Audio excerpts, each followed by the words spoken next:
Hi. Welcome back to another week of the show. Of course, we are marching along. You know, normally sometimes when it comes to professional wrestling, and I use the word trudging, sometimes we're trudging towards certain pay-per-views, but we're not trudging towards a pay-per-view. We are galloping towards, Mike, episode 100. It's closer than we think it is. Oh, how close? I think it's like 20 weeks away. I think this might be 20 weeks? This might be episode 81 or 82. Yeah. Okay. So depending on how so things we're line feeling up. good.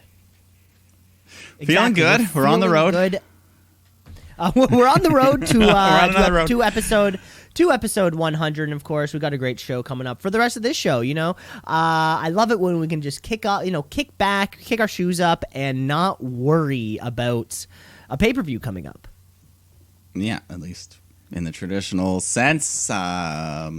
Yeah, just regular wrestling this week. Regular old wrestling. Before we do get to that regular old wrestling, let's kick off the show with a little tweet of the week. It's the tweet of the week. It's the tweet of the week. Tweet of the week. I got you. Well, I'm gonna sit back on this one because Mike, you've been scavenging over those online message boards and social medias, and you've got something for us this week. yes, it was a crazy week in professional wrestling. Yeah, the speak out stuff, all that stuff that's happened. We won't necessarily go into every single thing there. Some of it, the dust needs to still settle, you know. But here's a nice tweet from former NXT, current Impact talent, Deonna Purrazzo, who says, "I'm one of the lucky few who don't have a story to tell. I've been protected in this industry more than I ever even realized.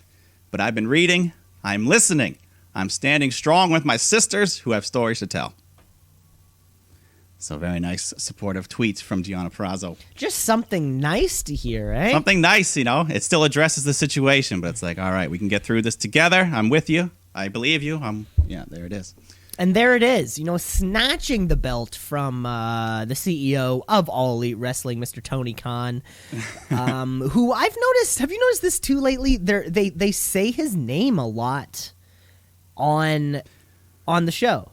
I don't know if you. Yeah. I've just noticed this recently, or I know Chris Jericho will always say Tony Khan, the Khan family, but now JR's saying it a lot. And Excalibur, and I'm just thinking to myself, shit, nobody's saying the words Vince McMahon or whatever his middle name is. What's it? Like, Kennedy. We don't hear Vincent, Kennedy, or McMahon, or Shane, or Steph. We just don't hear. I don't know. It's different. I didn't notice that until this morning when I was watching last night's AEW. Yeah, well, sometimes they just say Tony, and then I get confused. Like, are they talking about Schiavone or Khan? Or yeah, if Schiavone says Tony. Yeah, I don't know. I don't know what's happening. It was a great episode of. Why am I talking? It's not even AEW time. And that's the show. And that's the show, folks. Okay, we're on here for 8 minutes. That's great. Deonna Purrazzo, new Tweet of the Week champion, of course, and it's always on defense. That was a good one to find. It's always on defense. That was a good one to find. And that leads us right into some around the ring news. Around the ring, around the ring, around the ring, around the ring, around the ring, around the ring, around the ring, around the ring. Like I said, there's a lot of things going out there. AC Dirt was chomping at the bit to get on this show. I think this would have been right up his alley. Or I feel as though AC Dirt's best lies in the not spoken about news. Well, that's the thing, and there's a lot of allegations going out there, a lot of names said, but some stuff we don't know for sure. But there's a couple things that are hard facts, and the first one is Jack Gallagher has been released from WWE. He's done. Mm-hmm. I guess, some stories came out about him, some screenshots, things like that. So he's gone from WWE. Joey Ryan is gone from Impact Wrestling. There's a whole shitload of stories about him, so his wrestling career might be done. And then on the AEW side, both Jimmy Havoc and Sammy Guevara were suspended from AEW. A couple different Sammys. I'm sure you heard he made a bad rape joke about Sasha Banks a few years ago, and that clip surfaced, so that's his punishment. But apparently, I think him and Sasha are somewhat on terms, like they know each other because they had a good discussion privately between each other, and I don't know. I'm sure Sammy will learn from this. But then Jimmy Havoc, his was a bit more serious. He's got some physical allegations and substance abuse, so he's going into a rehab program and sensitivity training, all that sort of stuff. So, yeah, those two are gone. Everything else, I don't know. Is anything you want to comment on? Certainly great to hear that everyone's taking things seriously. Of course, Jack Gallagher has been removed from the WWE alumni page. Like they've erased this man from their existence. You got a bunch of tattoos for nothing there, bud.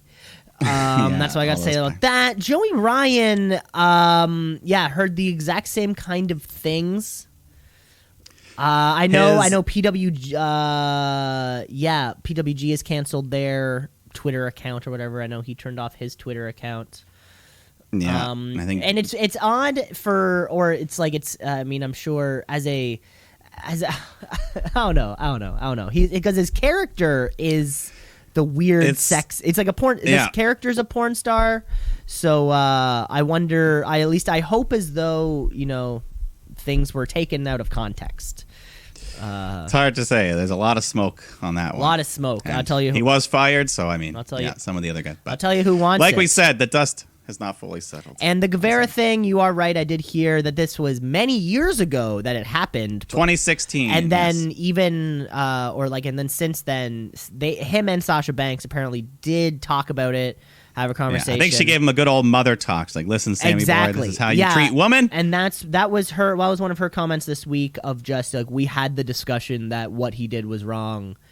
And we're just moving on from it, and he knows the mistake he made. And because I remember like earlier in the week before that stuff came out, like Sasha was tweeting at Jericho and Sammy, like joking around with them, like they were, I don't know. Exactly. So I think they're somewhat friends, and I'm sure Sasha was hurt by it, but she's like, listen, this is how we're gonna correct it. Exactly. And AEW's always already proven themselves to be a multi-accepting group, a fan base and talent on screen, and I think for them to jump on that one and the Jimmy Havoc thing, jump on it right away. And they're both everyone involved is doing a great job of handling this appropriately. Yeah. Then on the other side of things, I think this news broke last night. Renee Young has announced that she has COVID-19. So John Moxley, he wasn't on Dynamite last week or this week, and he's supposed to have a title match in 2 weeks, so he's got to be keeping safe. So who knows? So I don't know how that's gonna happen. That was the report that multiple backstage personalities and people involved at a taping on Wednesday. Yeah, Kayla Braxton came out and said she's had COVID twice now. Came out like it's this COVID coming out. It's this big life altering thing that you have to announce to your fan base. Yeah. So hopefully the Mox man, I don't know. Yeah, that's 2 weeks away. That's cutting it close for that title match with Brian Cage. whatever that and they did say that on AEW the other night, and in the same kind of boat, QT Marshall is also going to be off TV after he came in contact with someone, which is fantastic because I think we're going to get more eyes on the bunny. Allie can really develop, without QT there, Allie needs to prove why it wants to be in the Nightmare Family. And that she's not doing it for some nefarious means. She genuinely wants, like Brandy thinks, like Brandy thinks, exactly, right? Which is it's all gonna work out. It's all gonna work on out. Any other news to cap us off? Have you checked out that Netflix WWE movie, The Main Event? Is that worth talking about? No, I don't think we talked about it, but I've seen the trailer for it on my Netflix. Keith Lee is in it briefly, and someone else, I think. No, I don't know anything about that. But, it's it's like Mike, but with a luchador mask. Oh, so what? A child becomes a wrestler? Yeah, it's like Mike, but with a luchador. He puts on the mat. Okay. Yeah, and then he becomes like the best wrestler, and yeah, he performs and he goes to WWE. Keith Lee is there. Other select superstars too. I think I saw Charlotte in the trailer, maybe. All right, I'm sure it'll be awful. I'm sure it'll be awful, but if we ever do a movie episode, we have it could be like the first one we go to. Yeah, we've got ammunition for that. But then the final piece of news after the final episode of The Last Ride, the Undertaker documentary, he finally says, "I'm retired," which I know he said before, but he says, "I'm done." He was very happy with the way the Boneyard match turned out, and it was kind of cool seeing the whole making of that with AJ and.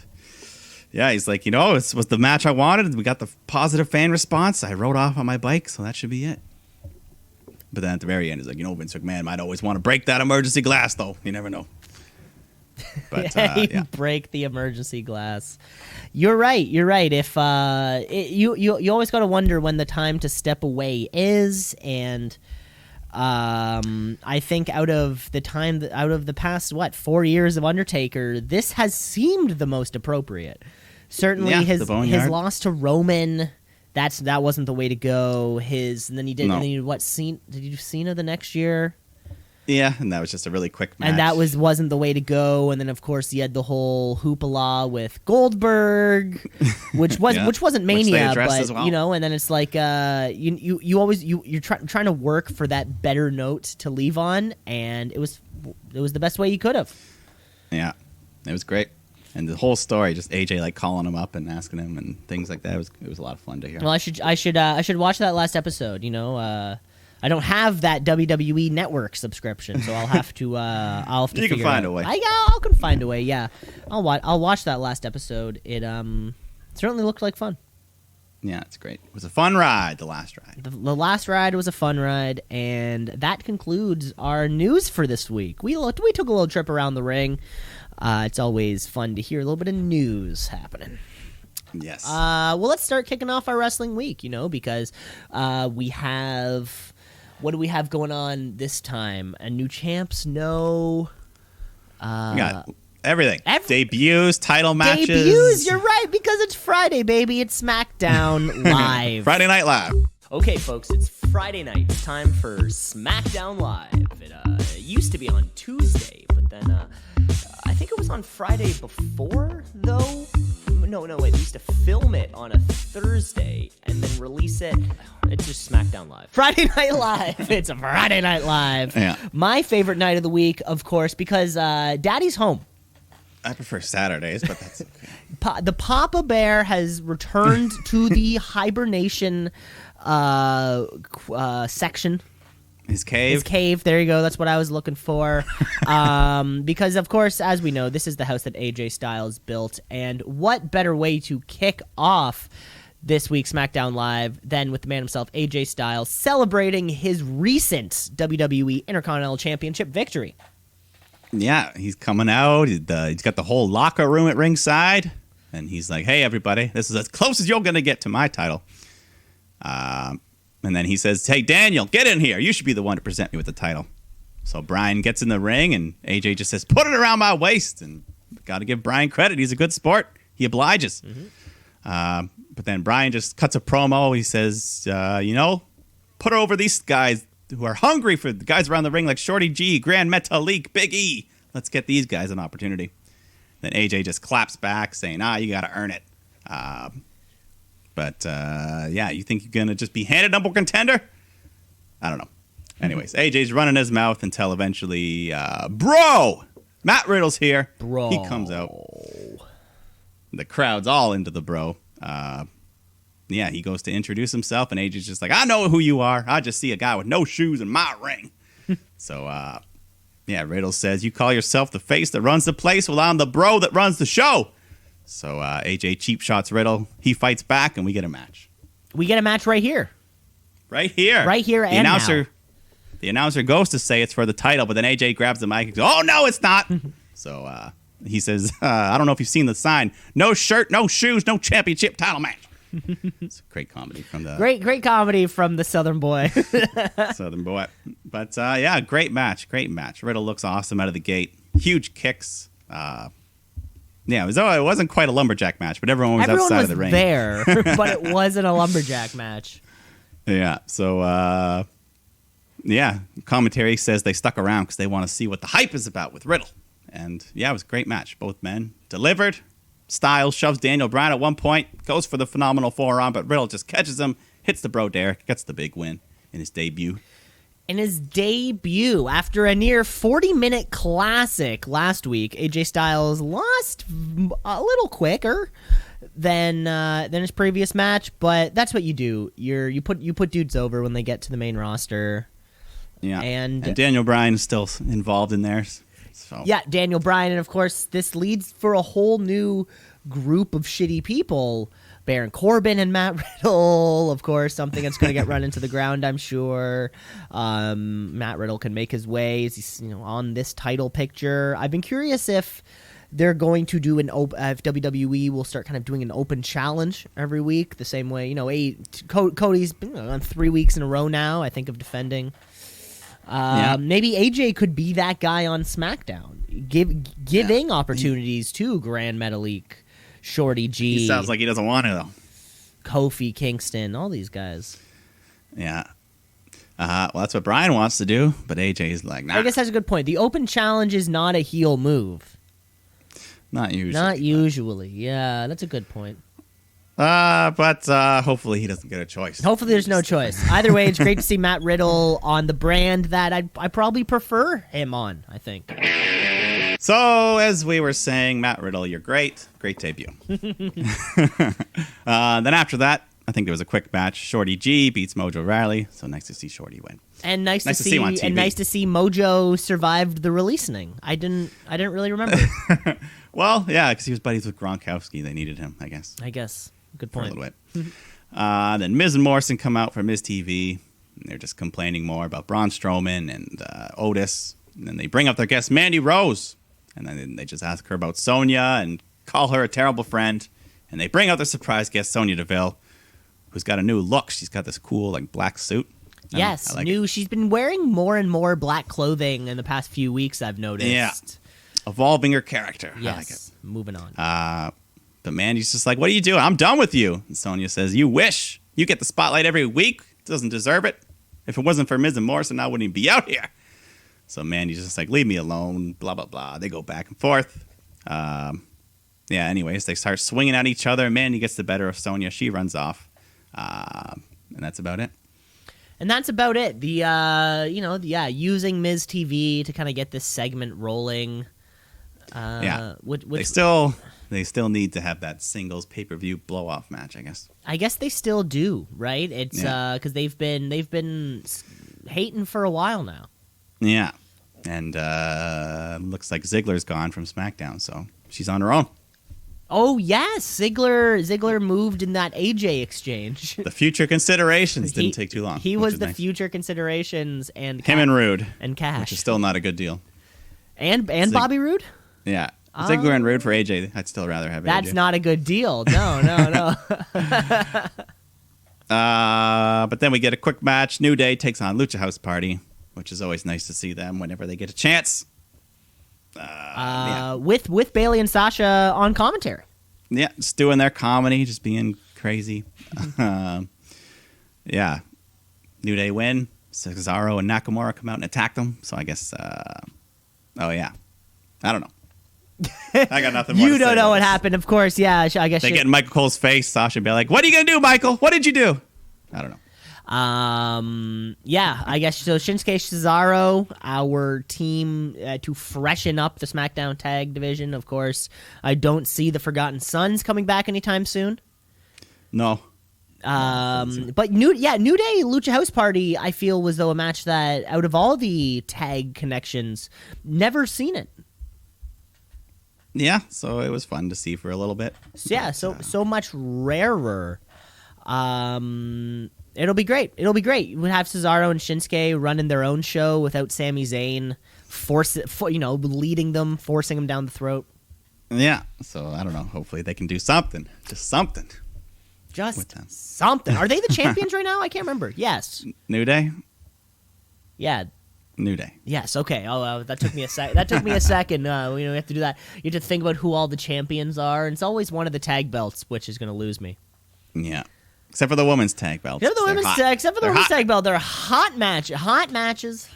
And Sasha and Bailey, they go to leave the commentary table, and that's when Nikki Cross comes out, attacks them out of nowhere, and Bliss comes out to tame her partner. So then Nikki calls out Sasha for a match, and then Bailey says, "You want Sasha? You got it. I accept." And Sasha's just like, what? So but then we jump right in. Sasha versus Nikki. Good match.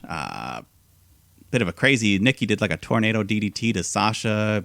Basically just jumps right on her head. Yeah, that was pretty cool.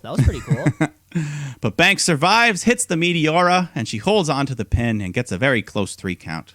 So Sasha Banks is on a roll. Yeah, she's on a roll. She's still the tag champ.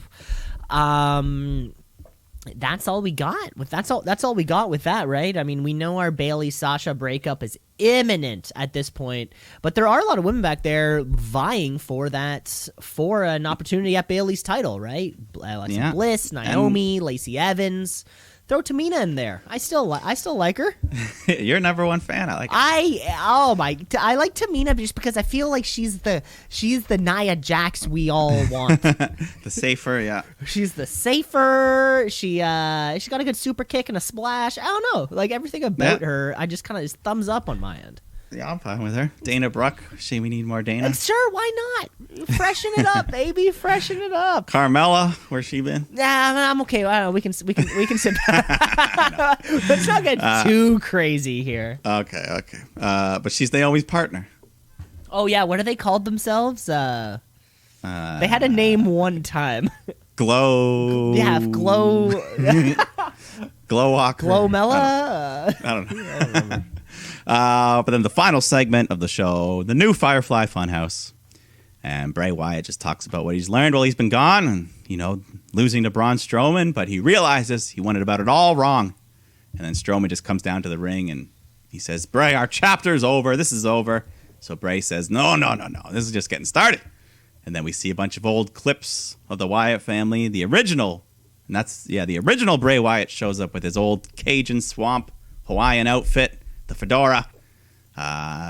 This is like his third face of Foley. He's got the Funhouse, the Fiend, and then the Cajun. Oh yeah, and then he kind of has that character between Wyatt family and now. Yeah, we were just like, I'm wearing white pants, black shirt. Like white pants, black shirt, Bray. Yeah, but either way, it's fun to see him slip back into this persona, and he just says, "You know where to find me, Braun. Follow the buzzards." So, yeah, we'll see. We haven't really seen him since he lost as the Fun. We haven't seen the Fiend in a long time. We haven't, and I realized that I forgot that I haven't seen it. I was just like, SmackDown was being occupied with other stuff. Maybe there would have been no space for the Firefly Funhouse, and then I finally did. Yeah. Very refreshing to see it again. Yeah, I guess it's been good. It hasn't been overexposed. That's the key, I guess, where you can do something that we didn't forget about the Fiend or feel as though they gave up on it because we were too busy with this Intercontinental Championship tournament and the whole parking lot Jeff Hardy thing. We were our mind was elsewhere, and then when this finally came back, it was like, oh shit, yeah, we're right back where we were. Yeah. Which was a fantastic way to end the show. Of course, I think the next pay-per-view coming up is Extreme Rules, so maybe that's a matchup that'll happen there. Where the rules can be extreme. Yeah, who knows? We'll get a swamp match. A Cajun match. The Bayou Billy. I don't know. Oh, I like that. The Bayou, a Bayou Brawl. Yeah, something. The Bayou Bash. We need alligators hanging around. Yeah, something like that. People cooking squirrels on a thing. Yeah, a lot of people slowly going on a rocking chair, just slowly rocking, playing a banjo, piece of wheat or straw, hanging out sticking out of your mouth. Smoking a corncob pipe. All of these specific details will be included in whatever we end up calling this match, Bayou Brawl, an alligator slam. whatever we want to call it. But that was our week of Friday night SmackDown Live. Yes. So let's keep moving on. Let's keep moving on through the show because we had no pay-per-view this weekend. We were all just sleeping in, getting to bed on time, not on the edge of our seat, worried that something terrible is going to happen. That didn't happen at all. We got a great night's sleep, and we were fresh and ready to go for this week's Monday Night Raw. Let's get raw.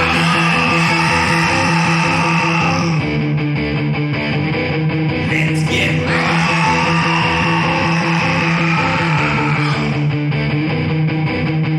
Said it right that time. That's right. Monday Night Raw with your WWE champion, Drew McIntyre, who comes out to start the show.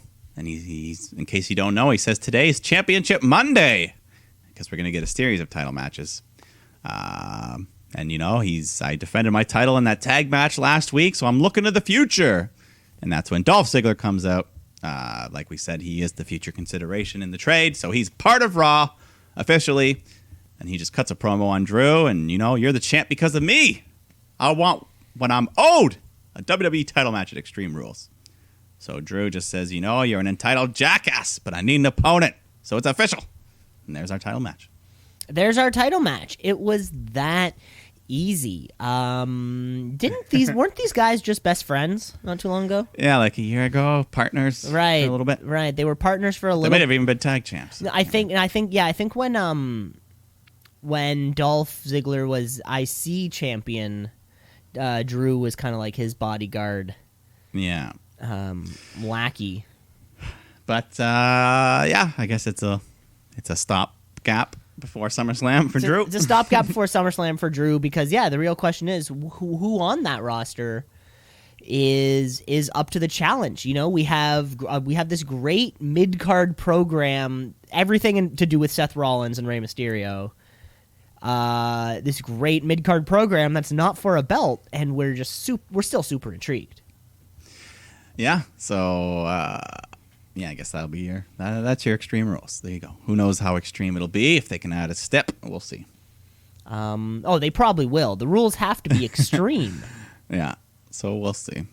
Then Nia Jax comes out, cuts a promo on Asuka until 24/7 champ R-Truth comes out. And he just cuts a promo on Tozawa and the Ninja Clan and accuses Nia Jax of being a Tozawa in disguise. And that's when the real Akira pops up behind the commentary table and he's just laughing. And Truth is bewildered. There's two Tozawas. So the ninjas surround the ring and the Truth just runs off to the back. Nia goes to continue, but she's interrupted by Charlotte and they jaw back and forth. They start fighting. Nia Jax fucks up Charlotte, mangles her arm a bit, I think. Right? Mm-hmm. She hurt her. So she hurt her. Who knows? Was this real? Who knows? With Nia. No. This was a You genuinely do not know. Every single Samoan drop or every single leg drop is followed by a quick gasp. A quick Yeah, exactly. So Charlotte's arm is fucked up. But we get our first title match on this Championship Monday. Street Profits defending those tag titles against Viking Raiders. Dawkins had a headband that said grind flu. Is that supposed to mean like grind through? I don't know. The flu era? I don't know. It was weird. Anyways, good little tag match here. Ivar misses the big splash off the top. Dawkins hits the cash out, tags in Ford, who hits his sky-high frog splash to get the win, retain the titles, and hopefully end their little series of the Vikings Profits feud. I mean, it's been going on for who knows how long now. I seem to remember this one having a commercial break in the middle of it, and the match just kind of felt like it was a hot start and a hot finish. And then I was left wondering, like, what happened for a good few minutes? What happened for a few minutes in the middle there? This it wasn't quite the epic encounter, we'd expect given their weeks after all that build, weeks and weeks of building. But it was one of those fun sprint matches that WWE is just good at.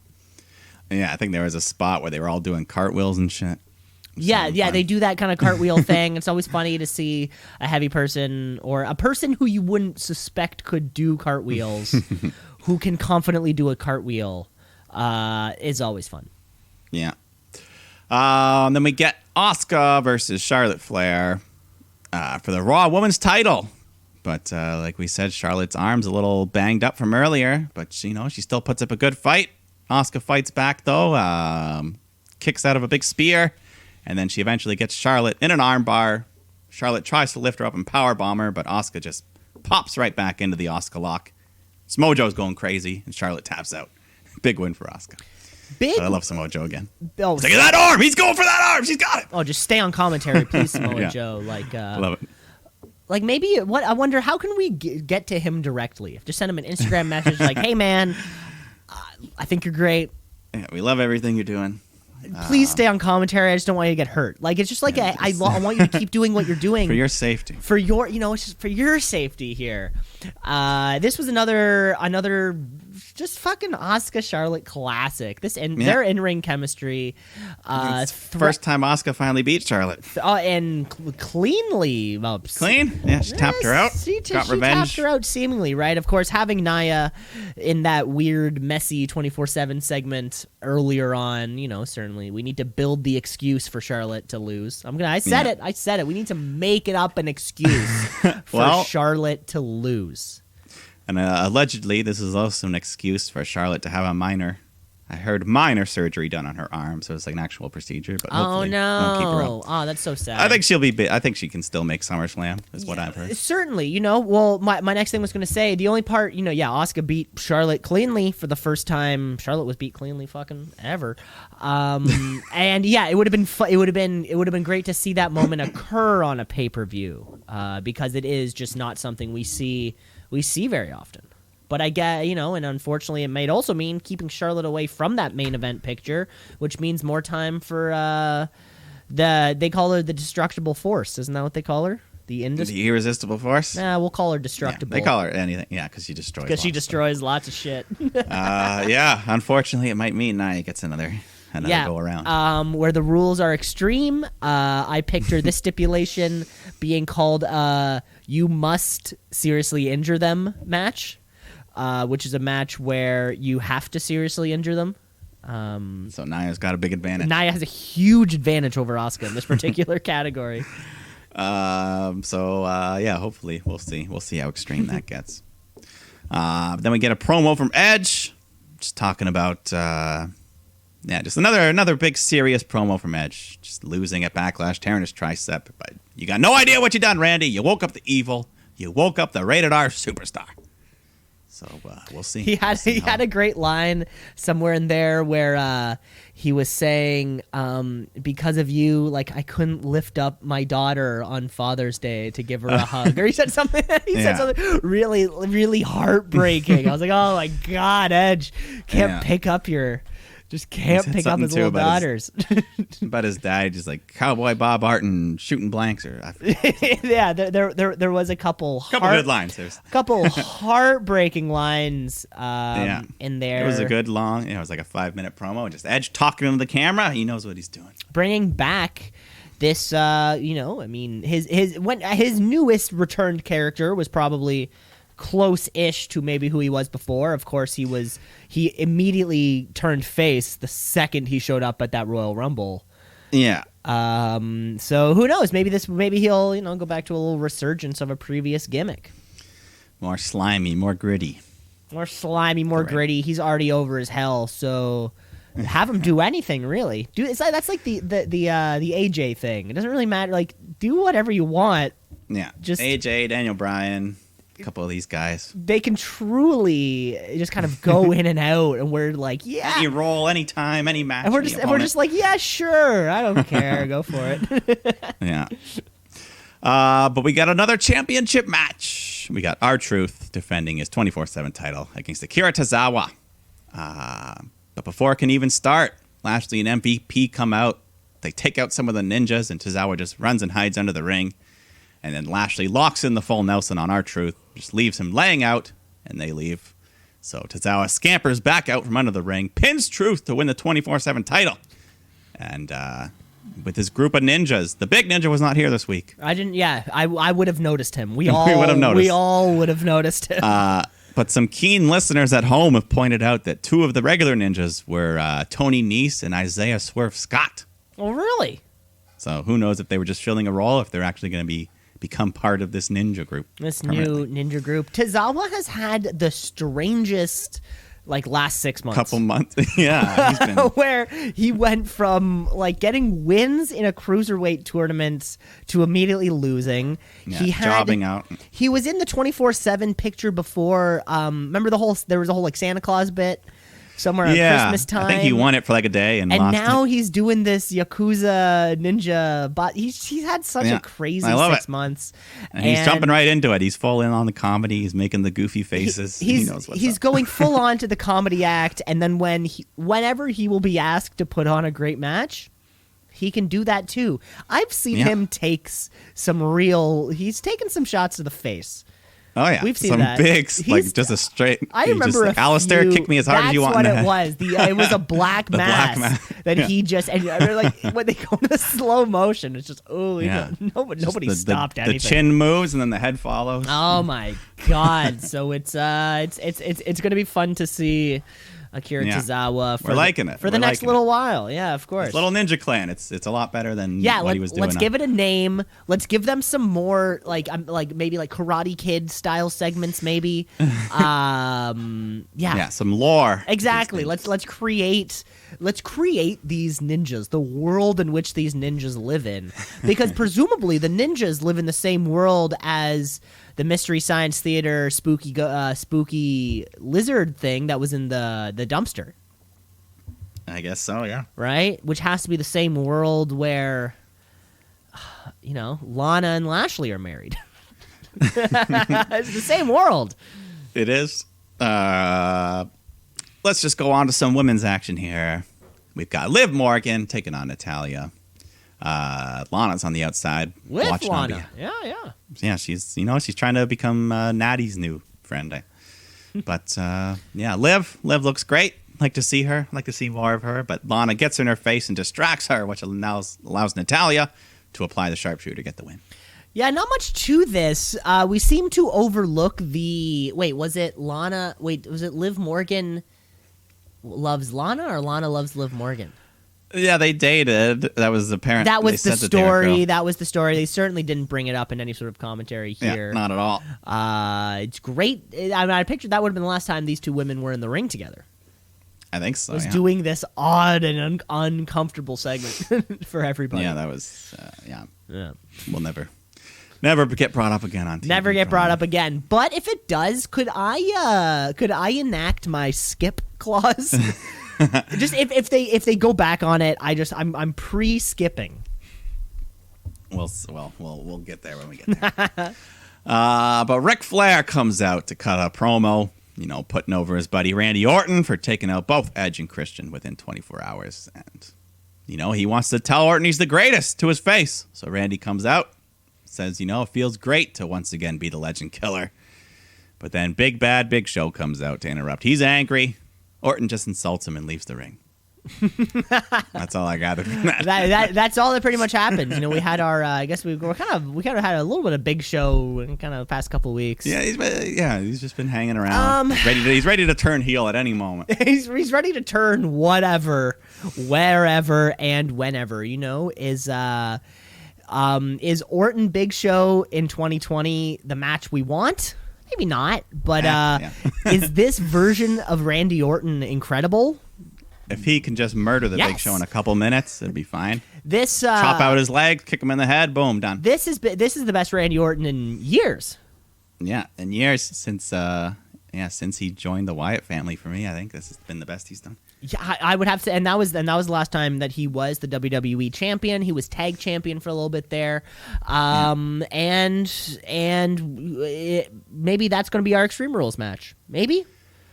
I don't know. Put Randy on the card somewhere. Let him do something. We have to. Let him beat up Big Show. He's hot right now. I got to say, he's might be the top heel on. Seth Rollins might be the top heel on Raw, but second, he's coming in on a Seth second. I think Randy, if Drew's looking for a SummerSlam opponent, Randy could be the man if Edge and Christian aren't around. Yeah, I think there would be no one better right now than, Randy Orton and Edge interferes. There you go. That's perfect. That's perfect. I just wrote it. We just wrote it out. Boom. Let's go on here because we got another championship match. Sasha and Bayley defending those women's tag titles against the Iconics. But unfortunately, it was a pretty short match. Sasha locks in the bank statement on Peyton Royce, and she taps out.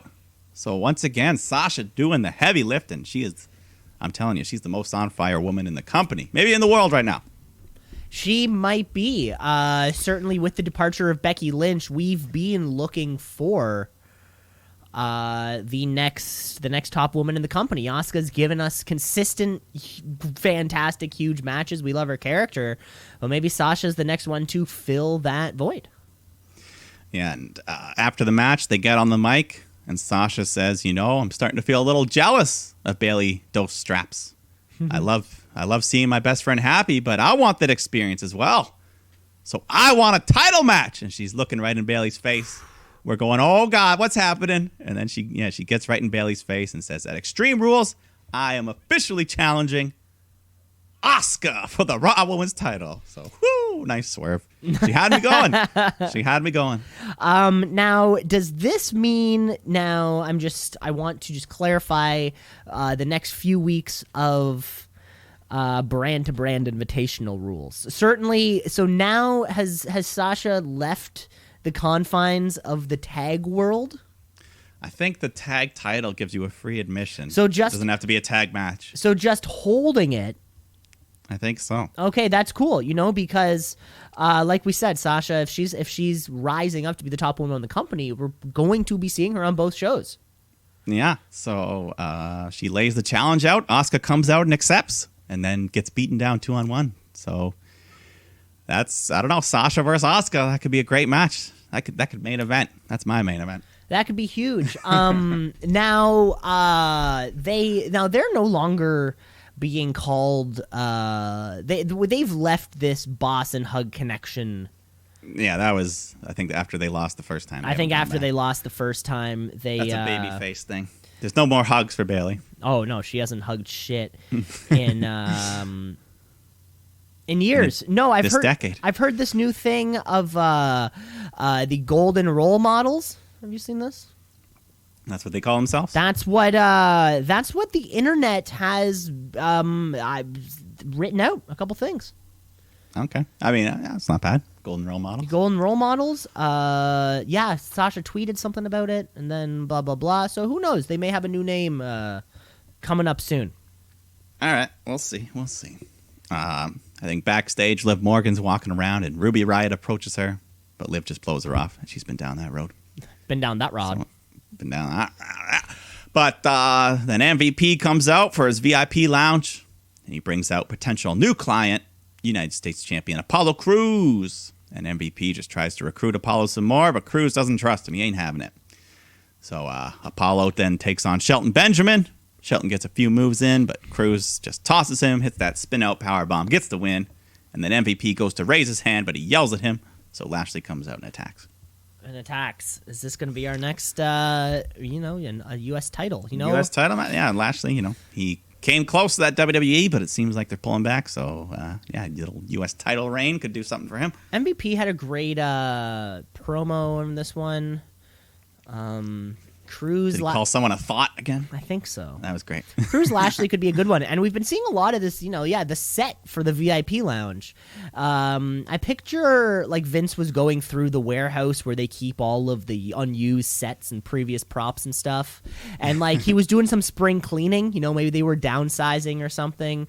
And he came across this VIP lounge set and he just loves it. And that could possibly be why MVP has a job right now. It could be, but he is pretty good on the mic.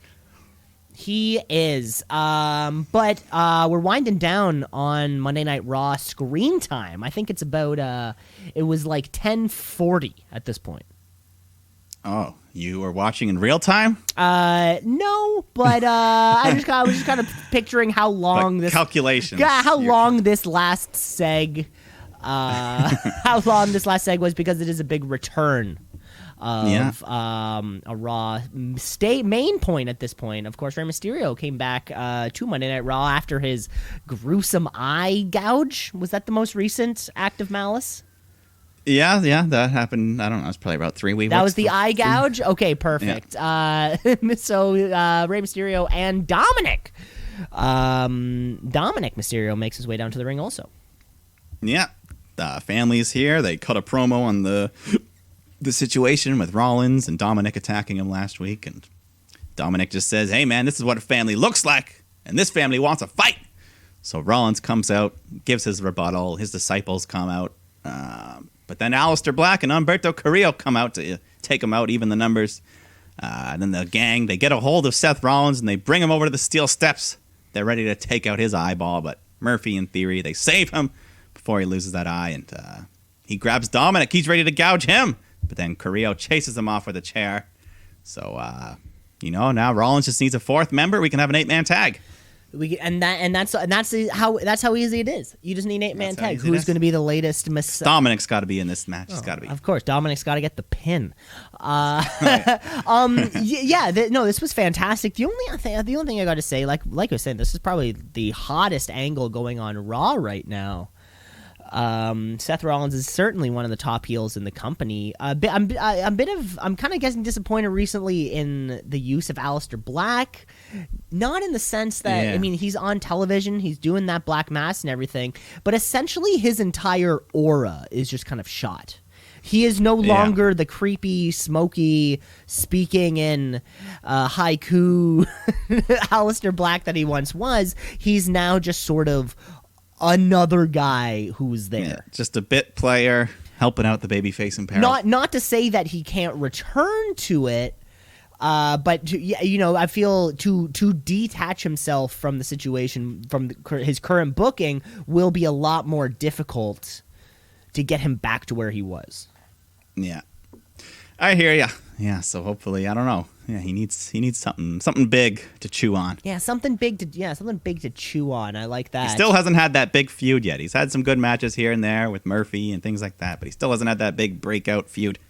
Yes, he hasn't had his one. I mean, I think when he certainly arrived on the main roster, him and Ricochet were just so over to begin with. Yeah, he didn't really have to do much, right? But he may be losing some of the more cash fans. Yeah, we just want more, bigger, better things for better things for Aleister Black and Sean Spears. Well, that was our Monday Night Raw show. Mike, I think it's about time we take a quick break. Yeah, take a little break. We're going to take a little break here on the show, and we're going to come back with our Wednesday night Wrestler of the Week, trivia. We got it all, so stick around. Let's shoot, yeah, let's shoot, yeah, let's shoot, brother, yeah, let's shoot, yeah, let's shoot, yeah, let's shoot, brother, yeah. We're back on the second half of the Shoot Brothers podcast this week, which is great because the second half we get to talk about different stuff. Yeah, and if you kicked in the first half, you get to receive now. Exactly, and if you're starting in now, go back and watch the first half because there's a lot of other wrestling podcasts out there. They'll do 2 parts or 3 parts even sometimes, where each part is just the exact same. They've just copy pasted the audio to make the episode seem as though they're 2 times or 3 times longer, but not the True Brothers Wrestling Podcast. We do have original content constantly in both halves. Excuse me, yes. In both halves. What better way? Excuse you, Mike. Yeah, Jesus Christ, yes. Indeed. What better way to kick off the second half of the show? My Vicky Guerrero impression. With the only way we know how to kick off the second half of the show, which is with our trivia. Trivia. Woo! Trivia. Woo! Hey, it's trivia. Hey, Mike, I got a bunch of little quick questions for you this week. Okay. I've got 4 questions for you, but okay. How about I'll start. I'll kind of go 2, 2, 2, 2, and that'll work out. Sure. So Mike, this week we're testing. We're gonna test your knowledge. Not just we're always talking about AEW, WWE, NXT, TNT, all these sorts of different acronyms. But Mike, we're gonna go a little bit outside of everything, where we're gonna look at some wrestling promotion acronyms. Okay. So I'm going to give you the letters associated, and you're gonna tell me what they stand for. Okay. More often than not, one of the letters is a giveaway. The W. So Mike, I'll give you 2 here in this first little round. So Mike, first you have NWA. That would be the National Wrestling Alliance. Alliance, yes, not the National Yes. Wrestling Association. No. Which it could be confused. I know with. better. You know, of course, you do know better. Well, we're starting off a little bit easier. I We will know. get admittedly a little more difficult. The second one you have up here is PWG. I'm going to say Pro Wrestling Glory. Progress. That would be incorrect. Oh, sorry. Yeah, no, I fucked up. Okay. Tell me Well, yeah, I bet it's on the tip of your tongue. You probably spoke a little too soon. The answer we're looking Yeah. for: Pro Wrestling Gorilla. Gorilla. Yeah, Glory. Why did I say Gorilla? Who knows? All right. Anyways, yeah. Who knows? But yeah, there you go. PWG. That's good to know. All right, my little game for you this week. So here's what we're going to do. I'm going to do an impression of a celebrity who is impersonating a wrestler. Okay. So you have to kind of know. So I'm being a celebrity who's doing phrases of a wrestler, and you have to name both, you know? Oh, I got to name both. Okay. So, Okay. like, let's say I was pretending to be Freddie Mercury as Andre the Giant, that kind of thing, you know? Yes. Okay. I get it. Okay. Oh wow. Okay. Oh wow. Okay.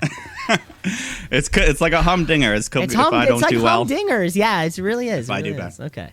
All right, here's the first celebrity pretending to be a. Sorry, let me Take all the time you need. inhale. Okay. You're fired. You're fired. You've got no chance in hell. You're fired. Okay, that was fantastic. I'm gonna say this was Arnold Schwarzenegger as Vince McMahon. You got it right. Got it right. And we know the game. Now we know. That was fun. Okay, all right. next 2 here for you, Mike. Wrestling promotion acronyms. We are looking for FCW. That would be Florida Championship Wrestling. Florida Championship Wrestling. You got it. Yes. And then your fourth acronym, AJPW. AJPW. Let's say All-Star Japan Professional Wrestling. You know, that was close. You did get 3 of. You did get the JPW. The actual answer we're looking for. All Japan Pro Wrestling. All Japan. Oh, okay. I added a star. All Japan Pro Wrestling. It's another promotion that's still going. Of course, all the big guys in New Japan have also they've done their stints in All Japan. I think it's just kind of 2 sides of the same coin, or 2 different things over there. Yeah. All right. My next impression for you. Hey, bro. Hey, bro. Oh my god! I really hope you're doing Sylvester Stallone doing Matt Riddle. That is exactly what I'm Yes, hey, bro, because that's not like that far away from something Sylvester From Stallone. Ayo. Yeah, it's Yeah, not that's that why I did far it. That's away why. from his character. Yeah. Hey, bro. I never, Ain't about how hard you can hit, bro. yeah, I never, About how hard you. I never realized the Italian Brooklyn and California surfer boy accents were so similar until They can I go heard together. them put together like that. Yeah, you know? Why not? Okay, Mike, All right. your next 2 acronyms here. Mm-hmm. We've got OVW. That would be Ohio Valley Wrestling. Ohio Valley Wrestling. A lot of people Yeah. wrestled down there in Ohio Wrestling. If you're Jim Cornette. Valley. If you are Jim Cornette, and I hope I am one day. Your second acronym, Mike, is HOH. HOH. I know ROH. HOH. This one, I don't know. Let's say Hounds of Honor. That's a good guess. What we're looking for is House of Hardcore. Oh, okay. I do Promotion know that. Fucking started by Dreamer. Tommy Dreamer in Yeah. the California area. Essentially, what they don't have like a home base like PWG does. They have they go around a territory. They go around, and sometimes it's a bar. Sometimes it's a bar here. It's a warehouse here. It's yeah, they do their own thing. Cool. Okay. Oh yeah, those were your two. So I got two more after your last impression.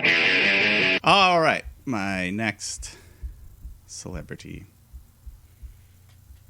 Just scrolling back here. Yes, take your time to get into your character. I understand it's difficult to not because you're doing two impressions in one, which is it has to be twice as difficult as doing just one singular impression. Indeed. All right, here's my next one. Woo! What? Oh my god. Okay. Woo! Who would do that? It's like, okay, so somebody's doing Ric Flair. Yeah. And High pitched. Someone who just screams. Like a singer who can sing high. I'm going to say okay, I'm going to say that's you doing Freddie Mercury doing Ric Flair.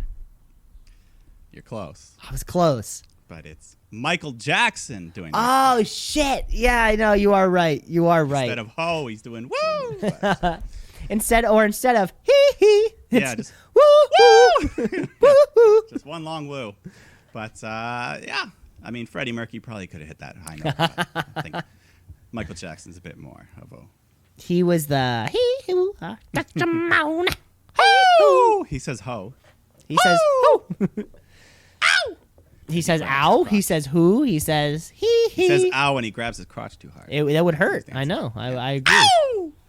But that also helps him hit the high note. Maybe that's what it is. It's As we say. That's what kids around the playground would say. Yeah. It's tough. It's tough. The thing that helps is the thing that hurts. And yeah. Anyways, on to your. I have two final wrestling promotion acronyms here for you, Mike.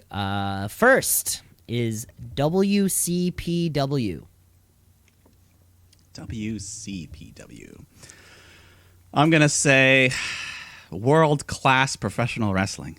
And that's the thing. You're always going to get you're always going to get the one. A couple. You're always going to get a couple of them. Yeah. You were so close, though. What we were looking for is actually What Culture Pro Wrestling. What culture? They have a little promotion down there in jolly old England, and there's some big things have happened on that promotion too. I've seen some highlights Zack here and there. Sabre, a couple big names. Zack Sabre Jr., Will Ospreay, Sami Callihan, like people who are people have are in the odd match here and there. Yeah, good for them. And your final acronym here is MLW. MLW, is it just Major League Wrestling? Major League Wrestling, baby. You got it. You got it. You got that one there at the end there. MLW. Right. Same thing. Like, I feel like Austin Aries has been a multiple-time MLW champion. There's tons of other guys who come in and out of there. Of course. There's a lot of wrestling out there if you like wrestling as much as we do. Yes. Okay. My final Your question. Final impression squared. This one's very hard for me to do. Oh God!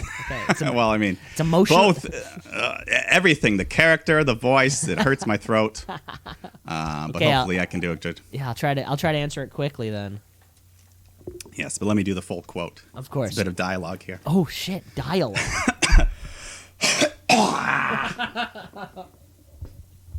That's just how we open the throat. Okay. Right.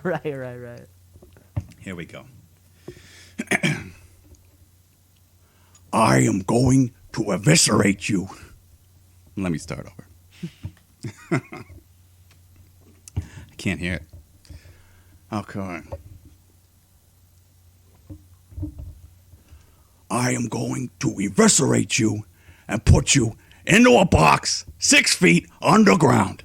And when the worms are done feasting on your rotting brain, I want you to rest in peace. I don't know. I gotta say, you put it out there, and it's killing me because I feel like the wrestling portion is what I'm not comfortable with. This sounds very Undertaker-y. Maybe AJ said it to Taker before the Boneyard match. Maybe Boneyard said it to Taker. Don't think that's hard about it. Yeah, maybe it was someone, About that part. someone around there. But was that okay? I'm sticking with my Taker theory. Was that Al Pacino doing the Undertaker? That is exactly. Yes. Oh my God, Mike, that was incredible. I don't know. I couldn't tell if I was doing good or bad. That was Pacino. incredible. No, as soon as you got like a sentence in, and I was pretty sure you were doing an Al Pacino impression. Okay. God damn! How add those to the list? How long is this impressions list of yours? I'm sure it's ever growing. I don't know. Well, this is a game that we can revisit one day. We'll see if I think of more fun things. But I'm glad you got that last one. That was fantastic. Another great week of trivia. Really enjoyed that one. Yes, good fun. Good fun as always. Good fun as always. And hope you folks at home liked that one too, because the fun and games are done. Trivia is in the rear view, and we're ready. Wow, we're ready. We are ready for the Wednesday Night War, and what better way to kick off the Wednesday Night War than something that's probably going to headline with a triple threat match. That's right, we're talking NXT. NXT, what does it mean? I don't know, but it's some good wrestling. So NXT, watch and see. Gotta tap out a count out of 1, 2, 3. So baby, we all know what's happening. We got it built up to us last week. We are getting a triple threat match for the North American Championship between Keith Lee, Johnny Gargano, Finn Balor. And the winner of that match will face Adam Cole Bebe next week for both titles. Winner take all. The old winner take all match. So of course we are going to be getting that at the end of the show. But the show kicks off this week with Damian Priest finding himself in a less than savory situation. Well, he's in the hell zone. Of the world. He's one of the rings of Dante's Inferno. I'm sure everyone's probably at the very, very end, the shittiest one, the Performance Center parking lot. Yeah, so we just see footage. Cameron Grimes is just fleeing the scene after Damian Priest has had a car door smashed onto his torso multiple times. Yikes. So unfortunately for him, he's got a match right now because Grimey's taking on Priest. So, slimy Grimey cuts a promo beforehand just saying, he ain't going to make it. But he does. Priest comes out limping. He's got his ribs all taped up. He tries to put up a good fight, hits a couple big moves, but those injured ribs hold him back, and Grimes hits the cave-in, gets the win. This was a weird move. The Valiant return. It's like a babyface. It's a babyface move, and at his best, Priest has been a tweener. Like at his absolute facist. Yeah. Which is fine. I mean, I guess if you have to turn someone sometime, why not just slowly give us a reason to like someone? Yeah, it was only a few short weeks ago that he was attacking people backstage himself. So weird, and then he finally gets a taste of his own medicine, and he's like, I know what this is like. Yeah, he's like, damn, yeah. I'm gonna fight. Gotta change my ways. I'm gonna fight for the little guy. He's gonna become a real Priest gimmick. Oh, that'd be fun. No, because we already have a Messiah on the other show. We can't have a Messiah and a priest. That would be too much. That'd be too much religion. This is television. We can't. I guess so. Yeah. And then we go to Robert Stone, who's still trying to recruit Rhea Ripley. So once again, she just punches him in the belly, throws him in a dumpster, and then his new client Aaliyah comes up, and she's all mad. So she slaps Rhea, and Ripley just challenges her to a match for later. So we'll get that. We'll get that later. Well, exactly at the time when she said she would challenge her for it. And then Santos Escobar comes out to take on Jake Atlas. And we just got a good little cruiserweight match. Escobar hits the Phantom Driver, gets the win. Continues to look good. It's nice to see the cruiserweight division getting their weekly shot, too, of course. I mean, it has been a few weeks, but they're not being forgotten. No, that's good. Yeah, that title. looks better now that it's all black and shit too. Looks better now, and now they seems like the division has a direction. Certainly, having the 205 Live television show, was daunting. Was a daunting task. You just throw it on with the rest of the show and calling it, bring it back to that cruiserweight title. We're not using the words 205 Live anymore. No. No, it's in a proper place. NXT, it's the perfect spot for it. Very much so. And then we get more therapy sessions for Roderick Strong with the rest of Undisputed Era. They want him to conquer his fears, get in the trunk. So this time he finally gets in, and they close it on him. And he gets out. He's all pumped and like, all right, now all you have to do now is face Dexter Lumis tonight. And I don't know if this was this one or the week before, but Kyle O'Reilly in his tweed jacket, his beard, he's got the glasses. He looks like a different man almost. I think Roddy didn't recognize him. He didn't even realize it was. He didn't even realize he was being he was in a therapy session with his best friend. Yeah. Until which is great. It's great to see Kyle O'Reilly back. Fantastic at these comedy spots. The four of these guys. I can't think of somebody who's at, what do I like? Where do I like them more, in the ring or out of the ring? I can't. They're so close.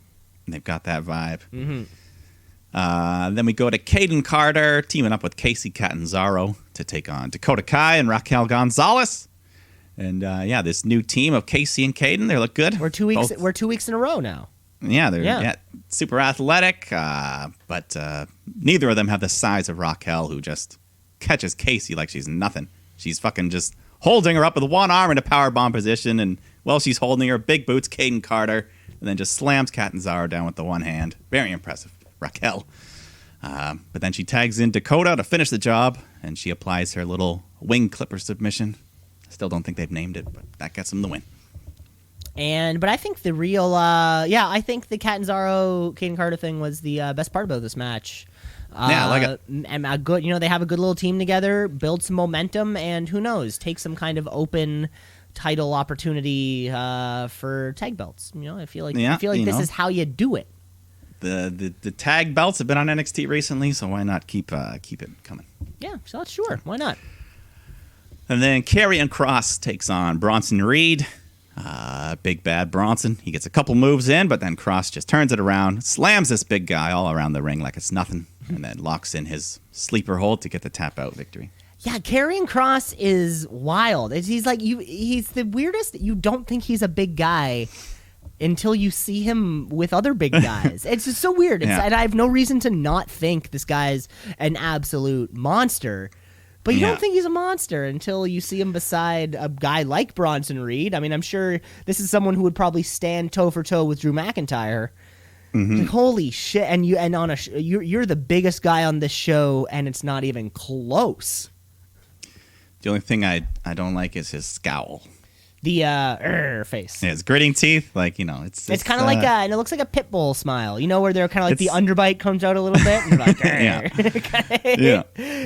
Like Dexter Lumis, when he just stares off, it looks real. It's intimidating. I think Dexter Lumis recently serial murdered someone. Yeah, exactly.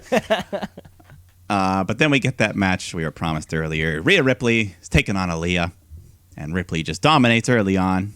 Robert Stone was sober this week, so no puke spot to help. Too bad. But instead, he jumps up on the apron and throws his bloody shoe at Ripley, and everyone just kind of stops and is like, what the fuck? So she gets out of the ring, chases him around. He escapes. Aaliyah tries to roll up Rhea, but she just avoids, hits the riptide, gets the win. Yeah, this is a weird one. Rhea Ripley is already one of the top women in the company. Getting a win over somebody with no momentum it doesn't Leah do much finally got for her first win last week, and then now exactly, now we're done, right? And Rhea Ripley needs to be hovering around Io Shirai right now, not dealing with who we didn't see at all this week. Who we didn't see at all this after week winning that title. Yeah, well, I mean, you gotta take some time off to make it all fit in, make it all work. Tell that to Cody. Yes. No, that's fine. Up next, though, we get Dexter Lumis taking on Roderick Strong. But right off the bell, Roddy just leaves the ring, and he tells Bobby, I'm not ready. I'm not doing this. So Dexter just goes out, chases Roddy around, and Roddy's so scared, he runs right into the plexiglass, like a confused cat jumping into a window. And then he scampers off up the ramp into the back. So Dexter just wins by count out. Did you notice, and maybe this was just me, during this entire thing of Roderick Strong, scared to go in, should I go, should I not? He's doing his whole internal battle. Dexter Lumis didn't move. Oh yeah, he's perfect. He did. It's like he just stayed stoic and unflinching, like a tableau. Like he's having his painting, like he was having his portrait painted, and he wasn't supposed to move. This guy scares the shit out of me. And I'm watching him on TV. I know there's no chance that he will be within 100 kilometers of where I am. I'm terrified that he's going to break down my door. My roommate Matt's going away for the weekend. I'm very vulnerable right now. I might die. Dexter Lumis may murder me before the next show. Well, next week there's going to be nowhere for Roddy to run because we're going to get a rematch next week in NXT's first ever strap match where they're going to be strapped together. The strap match, which I didn't see my first strap match until it was Wasn't Brian, Daniel Bryan and someone? And Bray. What? Yeah, I can't. Yeah, was it that? Was it Bray? I think it was Bray Wyatt, Daniel Bryan. I guess so, yeah. Yeah, so either way, we'll get that. That'll be fun. Yeah, hopefully. Yeah, a cool step that we don't see too often, right? Forces both performers to make different decisions than they would in a traditional wrestling match. Yes, but let's go to the main event. We get that triple threat North American title match. Keith Lee defending against Finn Balor and Johnny Gargano. And early on, the two smaller heels just trying to team up on Lee. But he tosses them around for a while. The little guys fight back. They're doing all their flying around, topes, all that fun stuff. Tope suicida. Eventually, Finn Balor, he goes to hit Johnny with a 1916 to the floor. But then Keith Lee just pounces them both into oblivion. And then, back in the ring, Lee gives Gargano a buckle bomb right into Finn. So I guess it's not fully banned. Well, maybe. Well, again, we're not entirely sure that Vince watches NXT. So we're not sure what some of the rules are. Yeah. But then he hoists him up. He hits the Big Bang Catastrophe, goes for the cover. But then Finn Balor comes jumping in with the coup de grace. But Lee scouts it. He jumps out of the way, avoids it. So Finn lands on Johnny. And then Keith Lee hits Balor with the Big Bang Catastrophe and gets the win to retain his title and go on to face Adam Cole in the winner-take-all. Baby, champ, we'll see. Oh, well, you can't say Adam Cole, baby, without saying baby. I mean, I'm pretty sure that's how it works. Most of the time when this match happens, you throw other players. You have the two smaller, quicker guys with similar styles and the one larger dude. The powerhouse is often at a disadvantage when it comes to this, but Keith Lee fits so naturally with any of these guys on this NXT roster because he's too quick. Yeah, he can do all the same shit they can. He can do all the same shit that anybody in the ring can do. Finn Balor, Johnny Gargano. Have we seen that one before? Probably not because they're. I don't think so, and that got me pretty excited for potentially seeing that. I would have loved to see this on a pay-per-view with no commercial breaks. I think this could have been a match. I think this was fun enough to be a match of the year. Yeah, it was a great match, but we didn't get to see all of it. We had two commercial breaks in the middle there. As I was watching the thing, I was like, oh, there's only 15 minutes left. They're just starting the match, but I guess we missed half of it. Uh-oh. Yeah. But still good overall. Good episode of NXT. Of course, a great episode of NXT, setting up the Keith Lee, Adam Cole, winner takes all, champ, belt. To rival Fyter Fest. Next Wednesday. I think they even renamed it the Great American Bash. They did, of course. Yeah. So there you go. So it'll be a nice special the next 2 Wednesdays. It'll be a great way to spend your Canada Day, Mike. Exactly. There you go. But that's only half of the Wednesday Night War. So let's go to the other half. Of course, maybe not the better half, the other half. It's equal split here. Yeah, we're not saying the better half. We're saying this is a 50-50 split, although the Nielsen ratings may differ, and who the hell knows how those work. We're jumping over to TNT for some AEW Dynamite. AEW. All Elite. They coming for you, Vince. Better watch out. It's too sweet. Where we're kicking off straight away. We're kicking off with a lumberjack match between Luchasaurus An actual and lumberjack. Wardlow. An actual lumberjack match. I'm sure you noticed this like right away. Chucky T wearing a flannel with no sleeves and a toque. Chucky T It's gotta be hot and down Trent wearing their lumberjack attire. There was also a guy on the heel side wearing just like your traditional red flannel. But I've never seen the performers act as Put though in they that. are lumberjacks, and that was a thumbs up from me. There you go. Yeah, the first ever lumberjack match in AEW. We got Wardlow taking on Luchasaurus, and good match back and forth. Eventually, they fight up to the top of the stage, and then Brandon Cutler tries to get involved. Wardlow tosses him off the stage, and then Marco Stunt goes after him, and he just gets picked up, tossed to the heavens off the stage into the crowd. They just threw him. Yeah, just pew. That must be. I watched that and I thought that looked so fun. As To the kids have say, an incredibly strong person just kind of throw you to safety. as the kids say, I think he yeeted him off that. Yeah, that's what the kids are saying, That's Mike. what the kids say. Yeah. But then Luchasaurus round kicks him off the stage. Everyone's falling, so Lucha says, fuck it, and hits a shooting star press off the stage onto the group. Very And then impressive. back in the ring, Luchasaurus just hits this great combo, hits a choke slam, goes for the pin, but MJF distracts the ref. Wardlow gets up, kicks Lucha in the balls, and then hits his F10 to get the win. And then everybody brawls after. Everybody brawls after a big win. Big win, yeah. Wardlow, there you go. Yeah.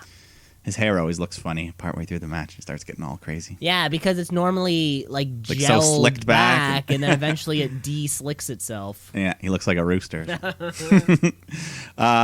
get Hikaru Shida taking on Red Velvet. Just a quick, easy win here. Shida hits a running knee, Falcon Arrow, boom. And then after her and Penelope are going at it in the crowd, I think someone gets slapped.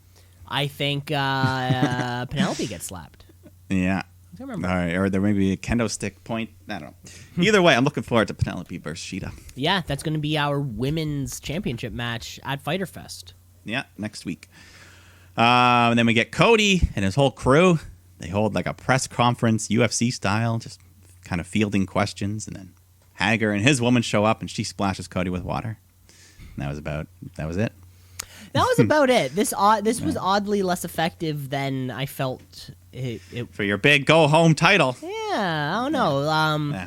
Of course, like Cody's going to put on a great match because he always does when he's in the spotlight, right? So Cody and Hager is going to be just fine. Yeah. But yeah, I felt like the whole press conference thing, it just didn't land for whatever reason. Yeah, it didn't do much. Yeah. Oh well. I don't know. Can't- Dustin was very pissed about that water, though. He was. Like, get her off the stage! It was just water, and also just maybe, water. maybe it's because when you are watching a UFC or a boxing press conference, they never end with water being thrown on somebody. So maybe that there was a little element there of being like, oh, that was silly. Why would Well, I remember Conor McGregor chucking bottles into the crowd a couple times. not like a little glass of water like A full bottle. That could hurt. that could hurt. That could hurt. But we continue on with the cinematic story of Joey Janela and Sonny Kiss. They're just cruising through the city. Joey goes into a gas station to get some snacks. But then outside, Sonny is attacked by a group of men. And then Janela comes out, and the two of them just whoop some ass and drive off together. That was pretty fun. Yeah, it was fun. Yeah, why not? Filler. It's gonna filler. It's gonna fill the airways. And I guess they were driving to Daly's place because we get a match. We get Joey Janela, Sonny Kiss taking on Colt Cabana and Mr. Brody Lee. And yeah, Sonny, we haven't seen them. This is actually his first match on Dynamite, so looks good out of the gate. Oh, really? He's just been on Dark this whole time, I presume? Yeah, and I think he was on like the first couple pay-per-views, but I haven't cool. seen him. But anyways, Brody Lee distracts the ref, and then Silver and Reynolds attack Sonny from behind. Janela misses a big suicide dive, crashes hard, and then Brody Lee just follows up with a discus lariat, but then he lets Colt Cabana get the pinfall for the team.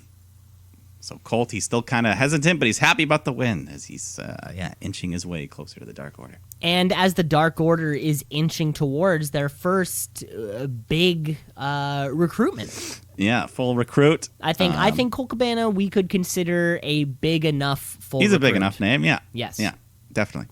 Then I think after all this, Lance Archer comes out and attacks Sonny Kiss. We haven't really seen much of Archer in a while. Yeah, we haven't seen him since Double or Nothing.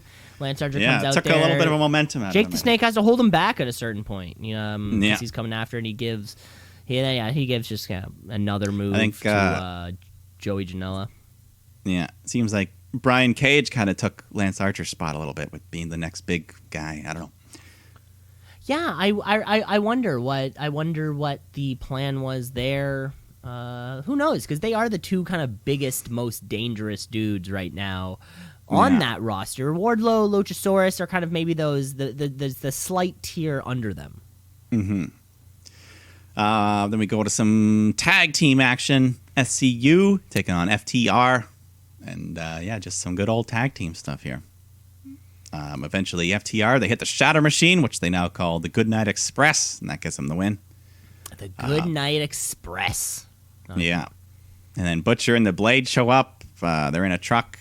They challenge FTR and the Bucks to an 8-man tag, and then this is where Ray Phoenix and returning Pentagon Jr. show up in the ring. So it's nice to have the Lucha Bros back. Oh, it's amazing, incredible to have these guys back. Yeah, well, Phoenix has been around a bit, but Pentagon, he's been months out of action. So looks like we got an 8-man tag match for Fyter Fest. An 8-man tag match for Fyter Fest. We have Butcher and the Blade rolled up in FTR's truck from the other day. That's why probably they were all that's what it was. Pissed off. It was fantastic to hear them talk. I've never heard the Blade talk. Yeah, I was a bit surprised. I'm like, oh, that's what he sounds like. That's what he sounds like. And then he did something so simple. While referring to the Butcher, he just called him Butch. And I was like, oh, yeah. Of course you wouldn't call someone the Butcher. You would say, hey, Butch. Yeah. I really broke a lot of different walls down that I just it's like didn't... the most character development they've had. Exactly. I was like, wow. And then now they're wearing white. I'm like, oh my god, I love this. I mean, I already love Andy Williams. I have no problem with him. What was I saying? This is fun. This was funny. Another just great technical tag match that I couldn't really recount, but you're watching it and you're just like, damn, that's slick. It's almost like great tag wrestling. You don't notice they're tag wrestling. Yeah, that's what FTR is all about. They don't do fancy flips and shit. They just wrestle all good. What was their tagline? No flips, just fists. Right, that's what it was. That's what it was. And they stick to it. So the thought of all of these different tag styles coming into the ring at the same time at Fyter Fest, it just has barn burner written all over it. Yeah, I'm ready. I'm ready for it. So what's the group? So we have Blade and Butch against Blade, Butch, and Lucha Bros versus FTR and the Young Bucks. Yeah, that's going to be sick. Oh yeah, that's going to be insane. Hell to the yeah! I really can't wait for that one. Do we know if that's week 1 or week 2 of Fyter Fest? The full card is announced, but I off the top of my head. Okay. No, that's great. But anyways, we move on to Brian Cage taking on Joe Cruz.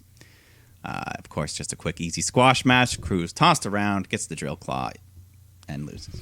The drill claw, which, by the way, is fucking devastating. It's in contention for finisher of the year. This is hotly becoming, Mike, I was going to say the exact same thing. There was this segment, and I don't know if it was before or after, maybe it was kind of during this, where Taz was breaking down what makes Brian Cage so dangerous, and he was kind of talking about his power and sort of clip package, and the way that they took this one drill claw and he kind of froze it, and then they made it look all like it's sports and shit like that. The science breakdown. Yeah. I was like, God damn it, this thing is devastating. I also love it when the big brick shithouse heel guy, he's doing power bombs, but he's not going down.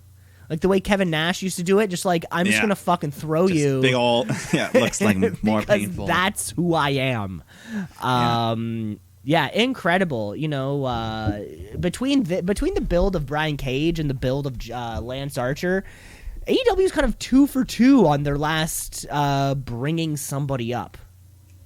Yeah, for the most part, yeah. When they've brought someone in, they usually have at least a feud or an idea for them. It seems as though these last few guys who have come in, Lance Archer, Brian Cage, even Matt Hardy, were bringing you in with a plan. Yeah. Yeah, even, or what's his name, last week debuted. He got in that TNT title match right away. And even someone made comment to that also in this week's show. Just talking about how nice of a guy Cody is. I think it was Arn. It must have been Arn saying it then. Yeah, Yeah. good coach. Yeah, good coach. Yeah. Was there a coach's corner segment? Or I guess that was during the UFC thing. Yeah, yeah. There should have been. No, we do need to Coach's have. corner. Yeah, we do We need need to Coach's have. corner. Bring it down. We'll bring it down to Arn and or you need the John Madden who's circling the shit on the Just someone who's got their who's got the someone in a knowledge. booth somewhere. Someone in a booth, fucking somewhere.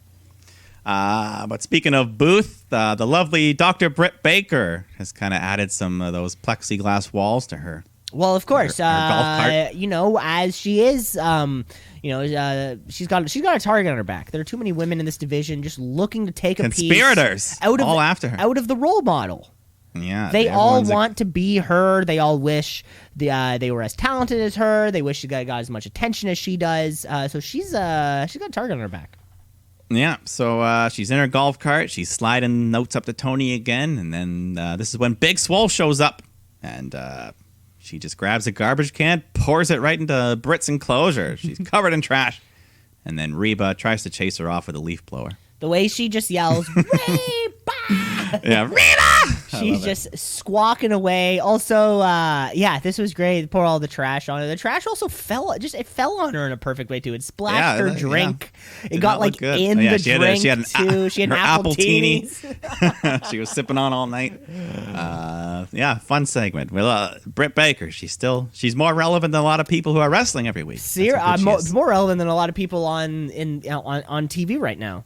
Yeah, and she's just doing her thing. And even Reba by association. Reba by association is crushing it right now. Exactly. We don't that even leaf blower at the end was hilarious. We don't even know why was that even there? We don't even know if she can wrestle.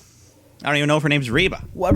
She might just be the accountant for AEW, and they were like, shit, we need someone to throw into this bit really quickly, and she just happened to be there. We know nothing about this woman, but she is on our TV every single week, which really leads me to believe, remember that woman that Brandy Rhodes shaved her head?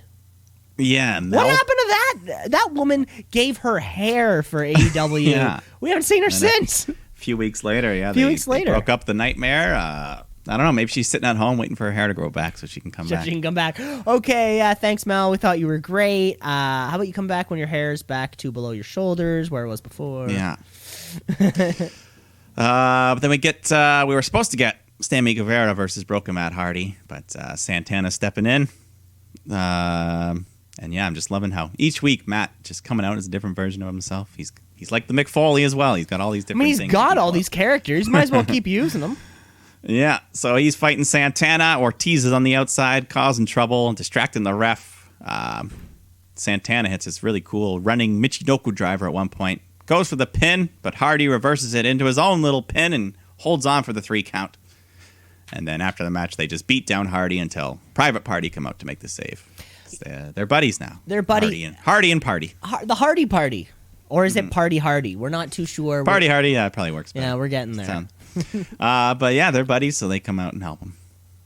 Which is great. Like we were saying with AJ on the other show, right? It is these veterans' roles or part of their responsibility, surely, have to be to put over these younger talents. Private Party almost gets lost in this AEW tag division because it's the AEW tag division, right? It's the best on the fucking planet. It's easy to get lost in the weeds, but certainly Matt Hardy is here to say, no, guys, you're talented. You know what you're doing.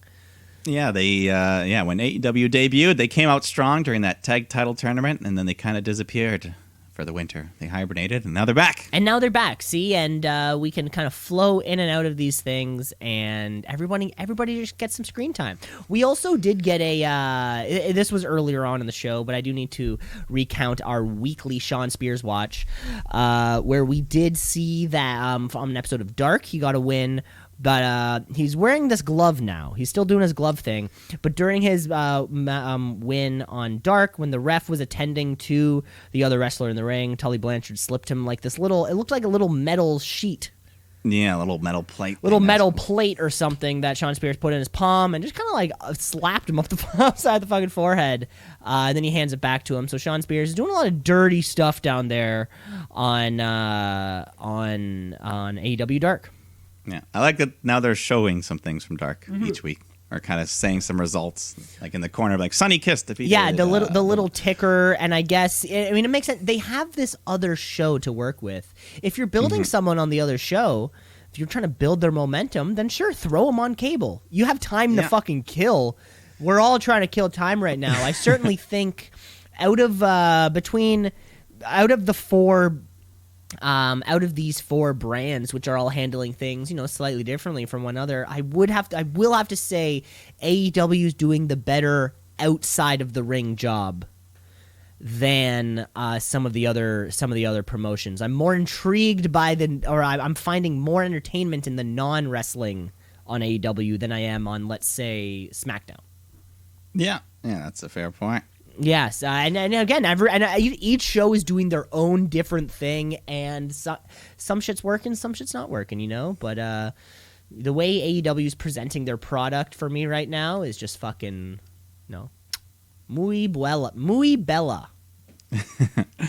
Well, on that note, let's talk about the final segment, because we've got a heated face-to-face confrontation between Orange Cassidy. Heated. Yes. Chris Jericho, Orange Cassidy, leading into their Fyter Fest bout. Jericho just says, Orange Cassidy, you're like the chicken that crosses the road joke of wrestling. Kind of funny, but quickly lame and annoying. And he just starts tearing into him. But then he applauds him. He says, you know what, though? You did get over on your own for being yourself. People love you. But that's just because you're like them, a lazy slacker. And if you try to do those stupid shin kicks on me, I'll knock your teeth down your throat. So then Orange Cassidy just grabs the mic from him, but then he just puts it down on the ground and he does those shin kicks, puts his hands in his pockets and just disrespects Jericho to his face. I love it. So Jericho's pissed off. He just goes and grabs Orange Cassidy's glasses, breaks them in his hands. And that's the breaking point, as Cassidy then just tackles Jericho. They start brawling up and down, all around, outside of the ring, up into the stands. At one point, Jericho pulls down the camera crane, nails Orange Cassidy with that. And then he gets cut open near his ear was bleeding. He was bleeding all over. Yeah, it was bleeding because last time he was bleeding, we're like, eek, he's bleeding. And he was bleeding again this time. And this time was even more, yeah. It looks great with the very, very light, fair-colored hair. Yeah, and his white T-shirt It looks fantastic. Yeah, so he's looking like a badass. He's bleeding all over the place, but he gets up and he hits his big running Superman forearm onto Chris Jericho, which sends him flying backwards, falls through a table. And Orange Cassidy just stands tall, pulls on him another pair of sunglasses. He's bleeding. He looks like a badass, puts a thumbs up, and that ends the show. AEW Dynamite this week took the simplest math formula to make this work. Take the hottest act in the company, plus your most recognizable star, plus let them beat each other up in a closing segment to a go-home show, equals... holy shit. Equals fun, equals everything that you could want. Orange Cassidy, without saying a single word, yeah, just looks like a badass. Built up this whole match. The first time he actually does speak on the microphone is going to be a landmarked moment. It's going to have to be something that, like a national holiday that the Shoot Brothers celebrate every single year. Yeah, and I think this might be the match I'm most looking forward to at Fyter Fest. It could be. This could be. If Moxley can't compete, this could main event your second night. And that's the thing. And when Jericho is yet to lose, so there's always going to be that intriguing element to this. Jericho mostly has long matches. Neither one of these guys are going to be squashed in the way that, let's say, Pineapple Pete was taken out pretty quickly. This is going to be this. Hopefully, we can just live up to everything we've accomplished in this feud. Yeah, very much looking forward to it. Very much looking forward to Fyter Fest, which will be next week. Because, folks, that was all the time we have for this week's show. Yeah, that's everything. That's everything. Well, it's not quite everything, Mike, because, of course, we do have our final segment, which is the Wrestler of the Week. It's the Wrestler of the Week, of the Week. Wrestler of the Week, of the Week, of the Week. The Wrestler of the Week, of the Week, of the Week. The Wrestler of the Week, of the Week, of the Week. The Wrestler of the Week. Go home shows all over the place. We had a fantastic match on our North American Championship match on NXT. But Mike, I'm hopping on the other side of Wednesday for my Wrestler of the Week. Someone who I've been meaning to give the Wrestler of the Week for the past couple weeks, and we've seen some particularly awe-inspiring performances. Drake Maverick, Io Shirai, of course, the greatest wrestling match ever. But somebody's been filling the time on television, been doing a fantastic job at it, and maybe not getting the respect that she deserves. I got to give this week's Wrestler of the Week to Dr. Britt Baker, DMD. She's been killing it. She's been crushing it despite being injured, as far as we know. She's more relevant now than ever. She's doing these great things. Her and Tony have a fantastic chemistry. Britt Baker, long overdue. You are this week's. You are my Wrestler of the Week. Very well deserved. Yes, Dr. Britt Baker. Me, similar role as someone that I've been wanting to give it to these past couple weeks, but they just didn't quite get there. But I've been loving the role she's been on. She's the boss, Sasha Banks. She's killing it on every show right now. SmackDown, Raw, NXT, doesn't matter where she goes. Doesn't matter where she goes. She's hot. It's great to see. It's great to see so many of these people or so many of these performers be entertaining. Have us want to watch them week after week after week after week. But between Britt Baker and Big Swole last week, and then the week before with her fucking wheelchair training montage, Sasha Banks wants to be a champ.